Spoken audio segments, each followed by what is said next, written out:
Hi, I'm Donovan. This is the second video for the trigonometry project part 1. And the way I found my points on the circle was I used this formula right here. And so R is like the radius, so in a unit circle it's 1, and then cosine, and then the angle, so it'd be like 15, 165, 195, 345. And then you do the same thing with sine for the y coordinate.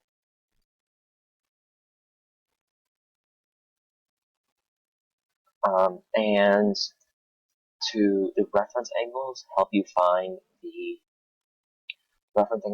coordinate points, because they give you the next angle you have to use to find the points. So, like 15, you use 15, but then you got to use 165 to find this one. Then you got to find 195 to find this one, 345 to find this one. But the reference angles also help you out because you can figure out what quadrant they're on. So there's the quadrant of 1, 2, 3, 4.